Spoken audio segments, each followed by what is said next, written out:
দুনিয়া যতই সাজাও বান্দা মনে রাখো তুমিও থাকতা না, দুনিয়াও থাকতো না।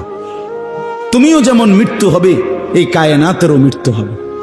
এই দুনিয়ার প্রত্যেক মানুষের মৃত্যু হলে সেটারে মৌত বলে, আর একদিন গোটা সৃষ্টি জগতের মৃত্যু হবে সেটারে কিয়ামত বলে, সেটারে কিয়ামত বলে। কেউ থাকবে না, আল্লাহ কথাটা বারবার মনে করাইছে। তোমার যেমন মৃত্যু হবে সৃষ্টি জগতেরও মৃত্যু হবে। ইজাস সামাউন ফাতারাত ওয়া ইদাল কাওয়াকিবুন তাসারাত। আল্লাহ বলেছেন ইজাস শামসু কুফিরাত। আল্লাহ তাআলা এভাবে বারবার বলছে ইজাস সামাউন শাক্কাত, আসমান ভেঙে যাবে, চূর্ণ বিচূর্ণ হয়ে যাবে, তারকারাজি খসে খসে পড়বে, সূর্য চন্দ্র আলোহীন হয়ে পড়বে।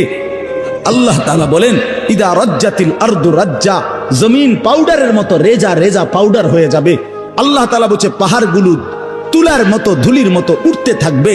আল্লাহ বলছে বান্দা একদিন আমি গোটা কায়নাত আমি শেষ করে দেব, আমার সংসার আমি গুছায় ফেলবো, আমার এই কায়নাত আমি আল্লাহ তাআলা ইসরাফিলের সিঙ্গার ফু দিলে আমি আল্লাহ তাআলা গুটিয়ে ফেলবো।